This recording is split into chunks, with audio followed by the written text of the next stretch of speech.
See buckthorn ఇదేంటి sir ఇది? Food supplement which gives you so many benefits. Blood haemoglobin పెరగాలంటే కూడా sea బక్థాన్ ఉపయోగపడుతుంది. ఇన్ఫ్లమేషన్ తగ్గాలని ఉపయోగపడుతుంది. Cell health hem oil haemoglobin పెరగడానికి దీంట్లో కూడా సీ బక్థాన్ ఉంటుంది. బ్లాక్ సీడ్ ఉంటుంది, కలోంజీ ఉంటుంది. కాంబినేషన్ లో హిమోగ్లోబిన్ పెరగడానికి బాగా ఉపయోగపడుతుంది. అద్భుతమైన రిజల్ట్స్ కూడా వస్తున్నాయి. మీరు సరి చేసుకోలేరు, నా దగ్గరికి వస్తే నేను ఒక 100 రోజుల్లో నేను దాన్ని సరి చేసి మళ్ళీ మీ శరీరాన్ని మీరు హెల్దీగా అప్పచెప్తాను. తర్వాత మీరు మీ జాగ్రత్తలు మీరు తీసుకోండి.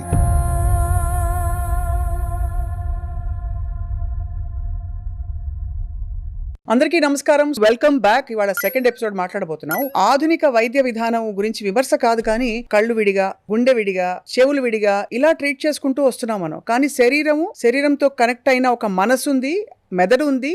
వీటన్నిటినీ కలిపేదే మనిషి అని మర్చిపోతున్నాం చాలా సందర్భాల్లో అనిపిస్తుంటుంది.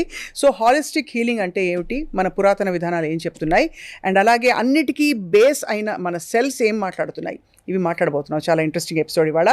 We have with us once again ప్రముఖ naturopathy physician, founder of cell health clinics, అందరికీ సుపరిచితులు డాక్టర్ చింతా రవికుమార్ గారు. నమస్కారం సార్. నమస్తే అమ్మా, ఎలా ఉన్నారు? బాగున్నాను సార్, ఫైన్. సెల్స్ బాగున్నాయా?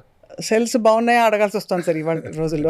అది బాగున్నాయి లేదా ఎలా తెలుసుకోవాలి సార్? యాక్చువల్లీ సెల్స్ బాగున్నాయా అంటే మీరు హెల్దీగా ఉన్నారా అని అడగటానికి సరైన విధానంలో అడగాలంటే కణాలు బాగున్నాయా, సెల్స్ హెల్దీగా ఉన్నాయా. సెల్స్ హెల్దీగా ఉంటే మనం హెల్దీగా ఉన్నట్టే కదా. అండ్ మీ మెథడాలజీ యాక్చువల్లీ చాలా ఫ్యాసినేటింగ్ గా ఉంది. అంటే ఒకటి ఎలిమినేటింగ్ టాక్సిన్స్ ఫ్రమ్ రెండో ద్వారం నుంచి వచ్చి అక్కడ ఏదో బయట నాకు ఎలాంటి విజువలైజేషన్ వస్తుందంటే, బయట సైనికులు కొంతమంది కవచ కుండలాలు లేకపోతే ఇవో పెట్టుకుని లేకపోతే ఆర్మర్ అండ్ ఇవి పెట్టుకుని షూట్ చేస్తున్నారు శత్రువులు. ఇక్కడ సైడ్ నుంచి క్వైట్ గా వచ్చి శత్రువులకు సంబంధించిన ఇవన్నీ కూడా తీసేసుకుని పారద్రోలుతున్నారు. అంటే మీ మెథడాలజీ అలా ఉంది, క్వైట్ అండ్ దాని పని చేసిపోతుంది పక్కకి. సో బయట ఎంత పోరాడినా లోపల శరీర వ్యవస్థని సమతుల్యతతో ఉంచుకోవడం అనేది మన కనీస కర్తవ్యం. సో దానికి అఫ్ కోర్స్ మీరు సెల్ హెల్త్ క్లినిక్ లో ఒక మెథడాలజీతో న్యాచురోపతి బేసిస్ గా ఇవాల్వ్ చేశారు విత్ మోడర్న్ మళ్ళీ మోడిఫికేషన్స్. న్యాచురోపతి అని కూడా అన్నాం. దీనికి నా నిర్వచనం సెల్లోపతి అంటాను, because we are addressing the cells కాబట్టి. అవును, సెల్యులార్ లెవెల్లో we are functioning. So I claim it as cellopathy. So మీరు మీ ప్రాక్టీస్లో ఒక హెల్దీ అడల్ట్కి ఇచ్చే మెడికేషన్స్, సప్లిమెంట్స్ ఏమేమి ఉంటాయి సార్? కొన్ని ఆల్రెడీ లాస్ట్ ఎపిసోడ్లో మాట్లాడాం మనం. సీ బక్థాన్ ఆయిల్ ఇదేంటి సార్ ఇది? సీ బక్థాన్ అనేది ఒక మష్రూమ్ హిమాలయాల్లో దొరుకుతుంది.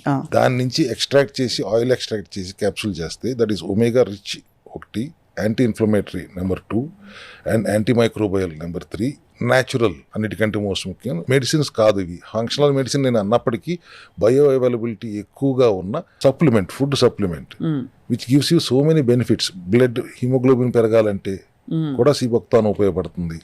ఇన్ఫ్లమేషన్ తగ్గాలని ఉపయోగపడుతుంది. ఒక రకంగా వెయిట్ రిడక్షన్ కూడా ఉపయోగపడుతుంది. ఫ్యాట్ బర్నర్ కింద కూడా ఉపయోగపడుతుంది. సప్లిమెంట్స్ మా దగ్గర 130, 150 ఉన్నాయి. But we don't suggest so many supplements to everybody. Deficiency ఉండేది vitamins deficiency, mineral deficiency, enzyme deficiency ఉంటాయి. ఈ మూడింటిని అడ్రస్ చేస్తాం. గట్ హెల్త్ని అడ్రస్ చేస్తాం. దెన్ న్యూట్రిషన్, ప్రోటీన్ చైన్స్ ఏమైనా మిస్ అవుతుంటే వాటిని అడ్రస్ చేస్తాం. ఫుడ్ హ్యాబిట్స్లో మార్పులు చెప్తాం. ఉండటానికి ఆర్గన్ బేస్డ్ ఏ సమస్య ఉంటే ఆ సమస్యకు ఒక సప్లిమెంట్ తెచ్చాం, కానీ ఏ ఆర్గన్కి ఏ సప్లిమెంట్ అవసరం అని అందుకని ప్రొడక్ట్స్ ఉన్నాయి. కానీ బట్ ఎక్కువగా మేము 5-6 సప్లిమెంట్స్ కంటే ఎక్కువ ఇవ్వము అందరికి. Cell health hem oil haemoglobin పెరగడానికి దీంట్లో కూడా సీ బక్థాన్ ఉంటుంది, బ్లాక్ సీడ్ ఉంటుంది, కలోంజీ ఉంటుంది, సీ బక్థాన్ ఉంటుంది. ఆ కాంబినేషన్ లో హిమోగ్లోబిన్ పెరగడానికి బాగా ఉపయోగపడుతుంది. అద్భుతమైన రిజల్ట్స్ కూడా వస్తున్నాయి. అంటే ఒక నెల రోజులు వాడిన వెంటనే హిమోగ్లోబిన్ చెక్ చేయించుకో. నెల రోజులు కూడా కాదు, 10 డేస్కి ఒకసారి చెక్ చేసి పెట్టమంటాం. కిడ్నీ ప్రాబ్లం ఉన్న వాళ్ళకి, క్రియాటిన్ ఇబ్బంది ఉన్న వాళ్ళకి బ్లడ్ తగ్గిపోతూ ఉంటుంది. సో అటువంటి వాళ్ళకి 10 రోజులకు ఒకసారి ఇది వాడి మాకు రిపోర్ట్ పెట్టమంటాం. 10 రోజుల్లోనే రిజల్ట్ కనపడతా ఉంటుంది. అంత ఎఫెక్టివ్ ఇది హెమ్ ఆయిల్. డాక్టర్ రవికుమార్ గారు, మీరు మామూలుగా మల్టీవైటమిన్స్ అవి ఇవి చాలా మంది ప్రిస్క్రైబ్ చేస్తారు. వాటి గురించి మీ అభిప్రాయం ఏంటి sir? Multivitamin is good, but what is the source? అంటే does it get absorbed in the body? అన్ని వైటమిన్స్ ఒక్క క్యాప్సూల్లో ఇస్తే అది వెళ్తుందా లోపలికి అన్న? ఇది పెద్ద డౌట్. 12-13 అది కూడా సింథటిక్. మనకు మార్కెట్లో దొరికేది, మెడికల్ షాప్లో దొరికే మల్టీవిటమిన్ ఆర్ సింథటిక్స్ బేస్డ్గా ఉంటాయి. సింథటిక్ అని రాయకుండా మల్టీవిటమిన్ అని రాస్తారు. సీక్రెట్ ఏంటంటే ఎల్ అని చెప్పి వాటి పేరు రాస్తారు. మనకి ఎవరికి అర్థం కాదు ఎల్ అంటే ఏంటో. బట్ మెడికల్ టెర్మినాలజీ ఎల్ అంటే సింథటిక్, తెలియకుండా వేసేసుకుంటున్నారు. ఇన్ని రకాలు 15 రకాల విటమిన్స్ దాంట్లో ఉంటాయి అంటాడు. B12 ఉందంటాడు. B12 సింథటిక్ కాకుండా B12 దొరికేది నాకు తెలిసి సెల్ హెల్త్ క్లినిక్లోనే తప్పితే ఇంకెక్కడ B12 అనేది కెమికల్ కాకుండా, సింథటిక్ కాకుండా దొరకదు. అండ్ B12 డెఫిషియన్సీ చాలా సీరియస్ ప్రాబ్లం. ఆ మల్టీవిటమిన్ కంటే ఫ్యాట్ సాల్యుబుల్ ADEK ఈ 4 ఉండేది తీసుకుందాం. అట్లా స్పెసిఫిక్గా ఈ మల్టీవిటమిన్ అంటే అన్ని ఒకసారి వేసుకున్నందువలన ఇంత చిన్న టాబ్లెట్ వేసుకున్నందువలన బ్యాలెన్స్ అయిపోతుందంటే మేము దాన్ని నమ్మము. You have to go specifically to which vitamin is required, ఆ విటమిన్ పంపించాలి. కానీ డెఫిషియన్సీ అన్ని విటమిన్స్ డెఫిషియన్సీ ఉండదు కదా. అవును. So few vitamin deficiencies are there, like D3 deficiency is there, vitamin A deficiency, E deficiency ఉంటుంది, K deficiency ఉంటుంది, B12 deficiency ఉంటుంది. వీటిని అడ్రస్ చేస్తే సరిపోతుంది. బట్ అండ్ దట్ టు న్యాచురల్గా వచ్చే సప్లిమెంట్సే ఇవ్వాలి, విటమిన్సే ఇవ్వాలి. టెర్మినల్ ఇష్యూస్తో పోరాడే వాళ్ళకి ఫ్రీ రాడికల్స్ బాడీలో ఎక్కువగా ఉంటాయి కాబట్టి వాళ్ళకి యాంటీ ఆక్సిడెంట్స్ దాంతో పోరాడగలిగే సత్తా ఉండే లోపల ఒక ఆర్మర్ తయారు చేయాలని యాంటీ ఆక్సిడెంట్స్ అంటారు కదా సార్. యాంటీ ఆక్సిడెంట్స్ మనకి కామన్గా ఫుడ్లో వచ్చేవి ఏమిటి? మీరు అడిషనల్గా ఏం సప్లిమెంట్స్? మెగ్నీషియం రిచ్ ఫుడ్ తీసుకుంటే చాలా వరకు ఉపయోగపడుతుంది. Magnesium is mother mineral. ఇప్పుడు నిద్ర రాకపోతే పూసుకోమని చెప్తారు అందరూ. నిద్ర అది లేకపోతే చాలా అనర్థాలకు దారితీస్తుంది.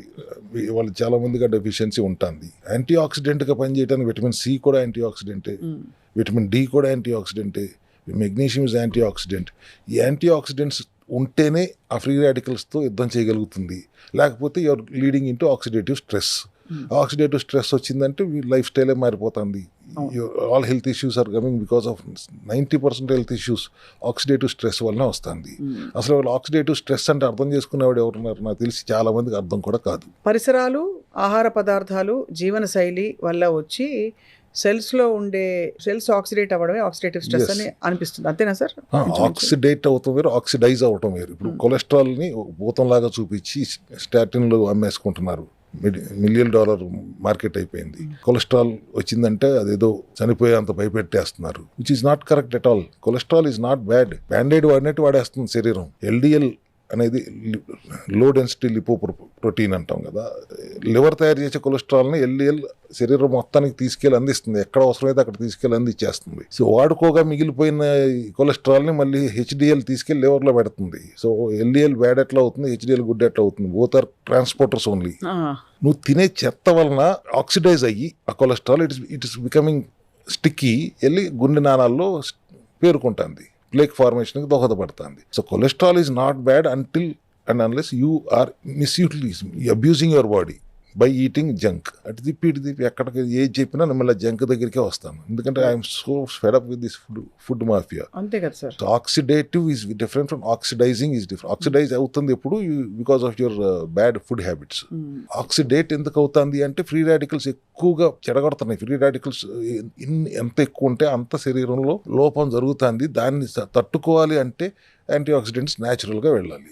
అది వెళ్ళట్లేదు కాబట్టి ఇబ్బంది అవుతుంది. So we have to balance that. So అందుకే యాంటీ ఆక్సిడెంట్స్ మీద ఈ కాలంలో, ఈ తరంలో విపరీతమైన స్ట్రెస్ వస్తుంది, అంటే ఎంఫసిస్ వస్తుంది. యాంటీ ఆక్సిడెంట్ రిచ్ ఫుడ్ అని అడిగారు మీరు. యాంటీ ఆక్సిడెంట్ రిచ్ ఫుడ్ అంటే magnesium rich food, C vitamin rich food అని చెప్పొచ్చు. బట్ ఆ రిచ్ ఫుడ్ అనేది సోర్స్ ఎట్లా ఉంటుంది, ఎక్కడి నుంచి వస్తుంది ఆ ఫుడ్లో నిజంగా ఆ న్యూట్రిషనల్ వాల్యూ ఉంటుందా అనేది కూడా సార్.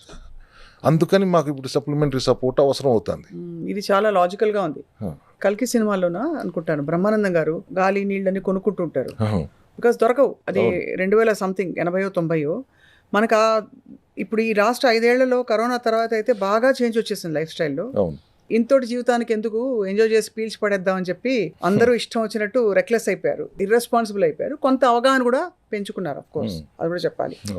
సో ఇప్పుడు మీరు అన్నట్టు మనకి సోర్సెస్లో వచ్చే మినరల్స్ అబ్జార్బ్ కాకపోవడము, అవైలబిలిటీ లేకపోవడం వల్ల ఇప్పుడు మనం we are having to supplement our daily life and fight harder to have a healthy life. Supplements source of raw material కూడా, ఈ సప్లిమెంట్ రా మెటీరియల్ సోర్స్ కూడా ఐడెంటిఫై చేయడం కూడా చాలా ముఖ్యం. పండించిన హర్బ్స్ నుంచి, పండించిన వెజిటబుల్స్ నుంచి మనం ఎక్స్ట్రాక్ట్ చేస్తే ఆ బయో అవైలబిలిటీ ఉండదు, దాంట్లో ఆ న్యూట్రిషనల్ వాల్యూ ఉండదు.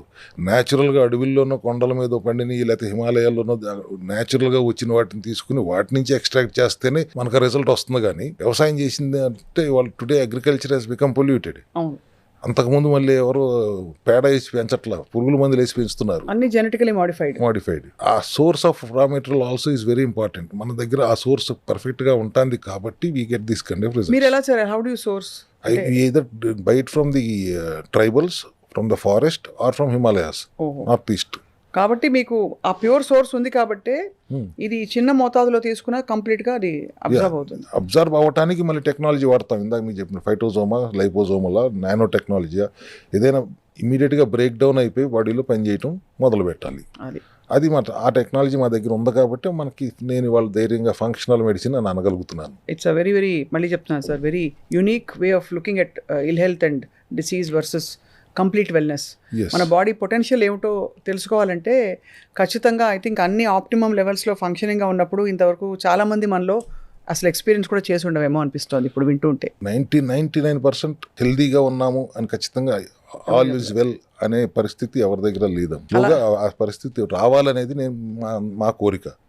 అవేర్నెస్ పెరగాలి తప్పకుండా సార్. ఐ థింక్ మన సిరీస్లో ఎంత వీలైతే అంత చెప్తూ పోదాం ప్రేక్షకులకి.